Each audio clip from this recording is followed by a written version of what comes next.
¿Te has preguntado alguna vez por qué en ciertas situaciones tu cuerpo se tensa antes de que tu mente entienda qué está pasando? ¿Por qué hay conversaciones que te agotan aunque no hayas dicho nada difícil? ¿Por qué hay días en los que sientes que estás actuando una versión de ti mismo que nunca elegiste conscientemente? Esas reacciones que parecen salir solas, ese cansancio que aparece sin razón clara, esa forma de responder que repites aunque no te guste, no llegaron por accidente.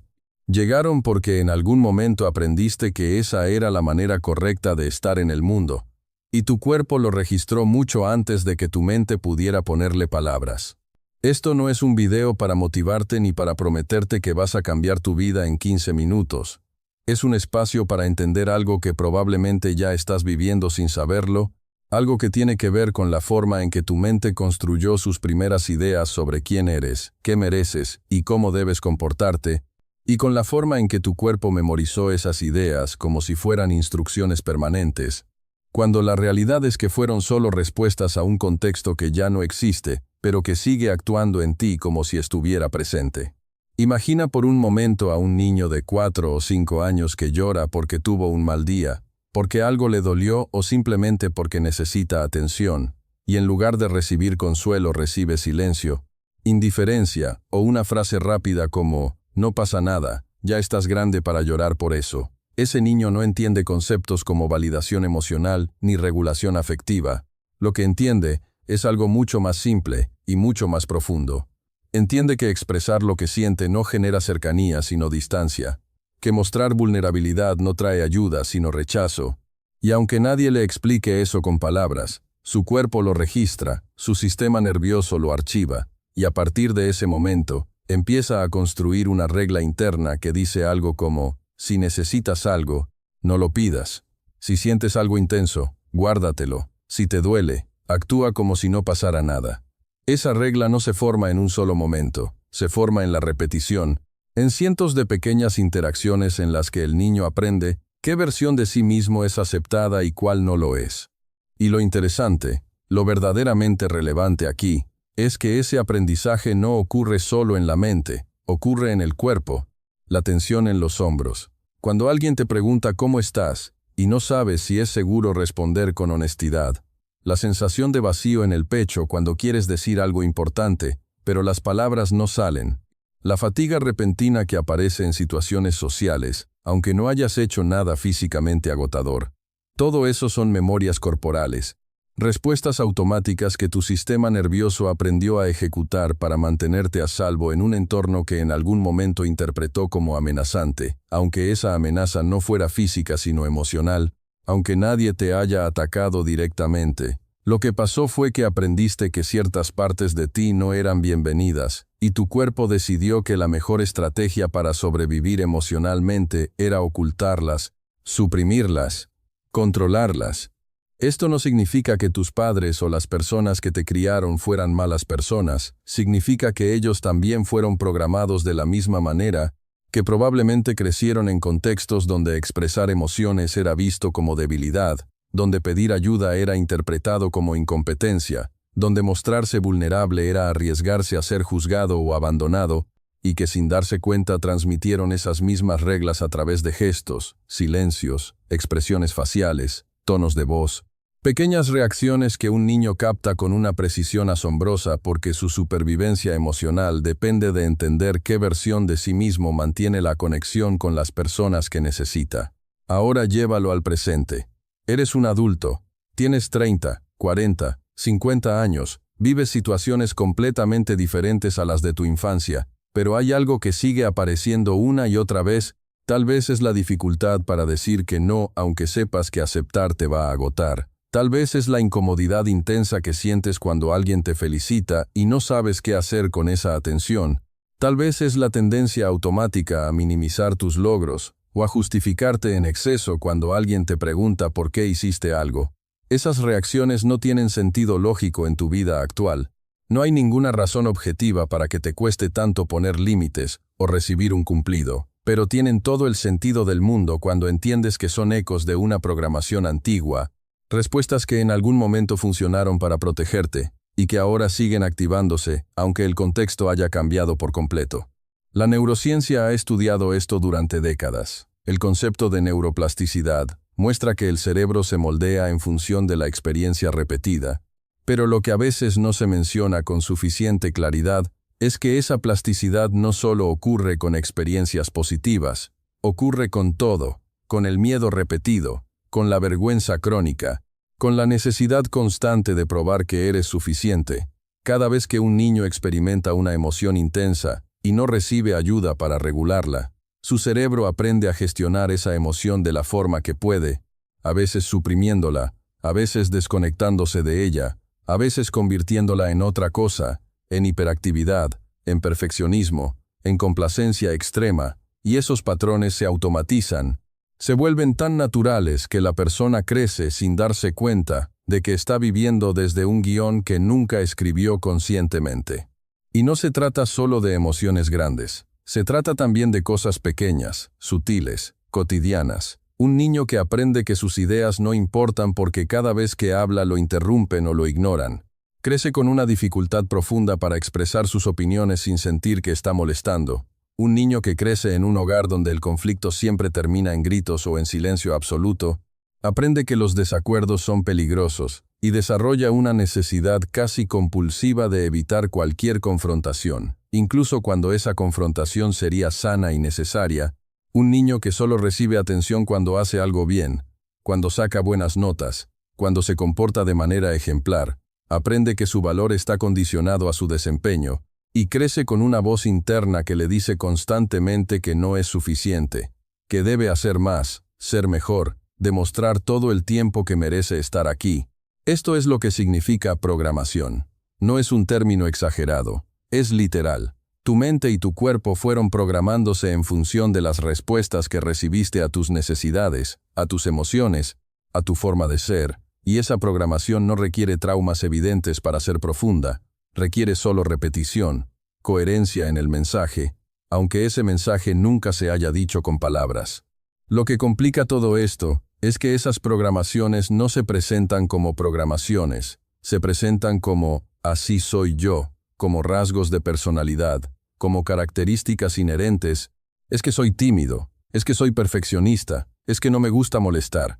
Y en parte es cierto, sí eres esas cosas, pero la pregunta interesante no es si lo eres. La pregunta es desde cuándo lo eres, cómo empezó, qué necesitabas ocultar o controlar, para que esa forma de ser te ayudara a encajar, a sentirte seguro, a mantener la conexión con las personas que necesitabas. Hay un momento en el que esto se vuelve especialmente claro, cuando empiezas a notar que tu cuerpo reacciona antes que tu mente, cuando estás en una conversación y sientes que el pecho se te cierra, aunque nadie te haya dicho nada malo, cuando estás a punto de pedir algo que necesitas y de repente aparece una oleada de incomodidad tan intensa que prefieres no decir nada, cuando alguien te critica y sientes que todo tu sistema se apaga, se paraliza o se pone en modo defensivo automático. Eso no es debilidad, no es fragilidad emocional.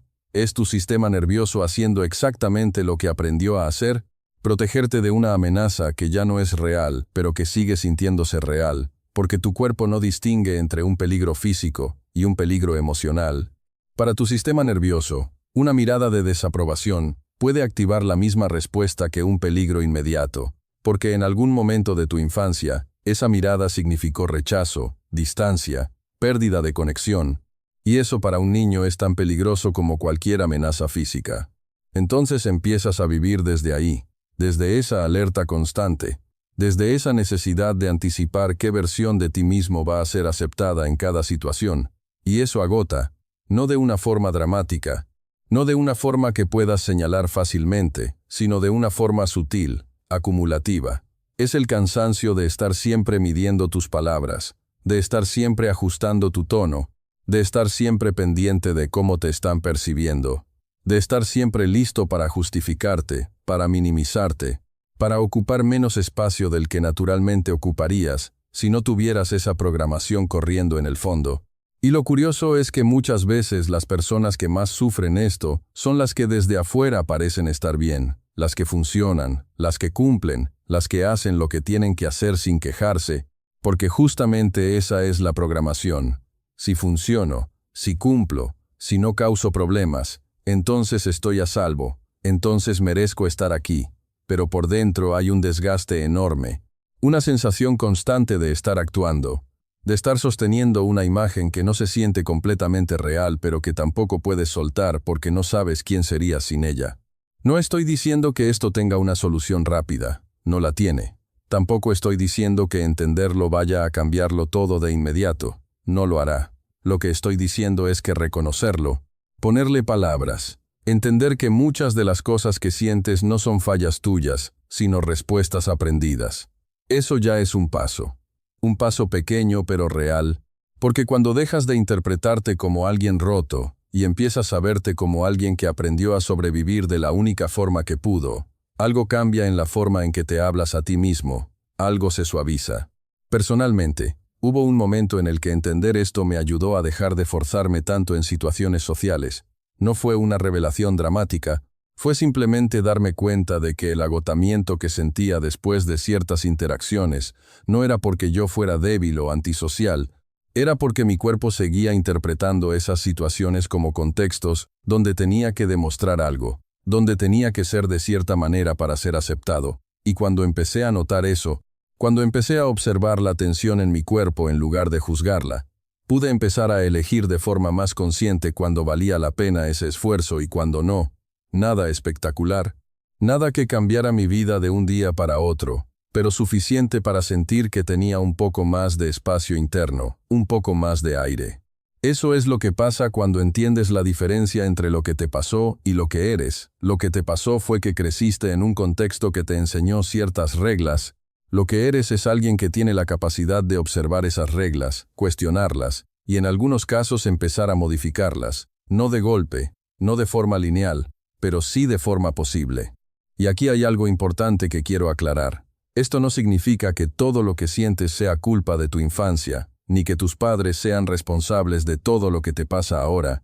Significa simplemente que la forma en que aprendiste a relacionarte contigo mismo y con los demás se construyó en un momento de tu vida en el que no tenías herramientas para elegir, y que ahora que sí las tienes, puedes empezar a revisar qué de todo eso sigue siendo útil, y qué solo está ocupando espacio, generando tensión, limitando tu forma de moverte por el mundo. A veces la gente me pregunta cómo se empieza a cambiar esto, y la respuesta honesta es que no hay un punto de inicio claro.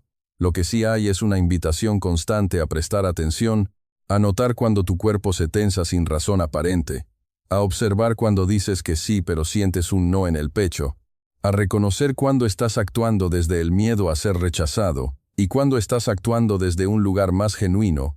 Esa atención no soluciona nada de inmediato, pero crea una distancia mínima entre el estímulo y la respuesta. Y en esa distancia mínima es donde empieza a aparecer la posibilidad de elegir, no siempre, no en todas las situaciones, pero en algunas sí, y esas algunas veces se acumulan, se vuelven patrones nuevos, patrones que elegiste tú y no patrones que te fueron impuestos sin que te dieras cuenta.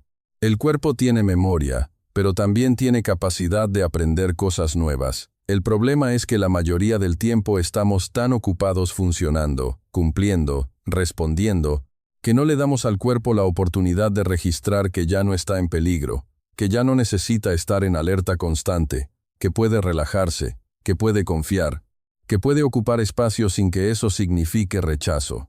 Y eso requiere repetición, requiere experiencias nuevas que le demuestren al sistema nervioso que las reglas antiguas ya no aplican. Y esas experiencias no tienen que ser grandes. Pueden ser tan simples como decir que no a algo que no quieres hacer y notar que el mundo no se derrumba. Pueden ser tan sutiles como recibir un cumplido, y en lugar de minimizarlo, solo decir gracias y observar qué pasa en tu cuerpo cuando haces eso. Pueden ser tan cotidianas como permitirte sentir tristeza sin juzgarte por sentirla, sin necesidad de ocultarla, sin necesidad de convertirla en otra cosa. Lo que está en juego aquí no es convertirte en alguien diferente, es recuperar partes de ti que tuviste que esconder para sobrevivir emocionalmente, es dejar de gastar tanta energía en sostener una imagen y empezar a usar esa energía en vivir de una forma que se sienta más tuya, más real, más conectada con lo que genuinamente necesitas y no solo con lo que crees que deberías necesitar. Y sí, esto es incómodo. Es incómodo porque implica revisar cosas que preferirías no ver. Implica reconocer que hay partes de ti que no elegiste conscientemente, pero que están ahí operando todo el tiempo.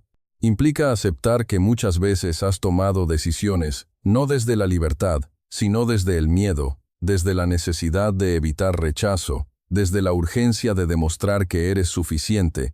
Pero esa incomodidad no es algo que debas evitar, es algo que puedes atravesar, lentamente, sin prisa, con la certeza de que del otro lado hay un poco más de claridad, un poco más de espacio, un poco más de capacidad para vivir desde lo que realmente eres y no desde lo que aprendiste que debías ser. Hay una frase que escuché hace tiempo, y que me parece extraordinariamente precisa. Dice algo así como, no puedes cambiar lo que no puedes ver, y eso es exactamente lo que pasa con estas programaciones. Mientras operen en el fondo, invisibles, automáticas, incuestionables, van a seguir dirigiendo tu vida sin que te des cuenta. Pero cuando empiezas a verlas, cuando empiezas a reconocer sus patrones, cuando empiezas a notar cómo aparecen en tu cuerpo antes de que aparezcan en tu mente, ahí se abre una posibilidad pequeña pero real de elegir una respuesta diferente, de probar algo nuevo, de permitirte ser de una forma que antes no te permitías.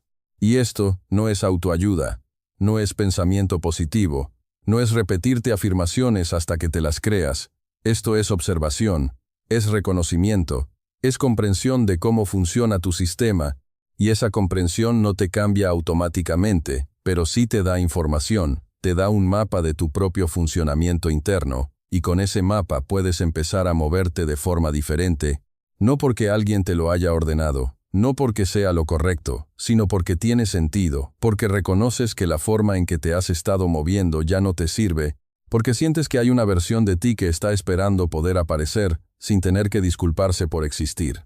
Tal vez esto resuena contigo, tal vez no. Tal vez hay partes que reconoces claramente en tu vida y partes que no tienen nada que ver contigo. Eso es normal. Cada persona tiene su propia configuración, su propia historia, sus propias programaciones.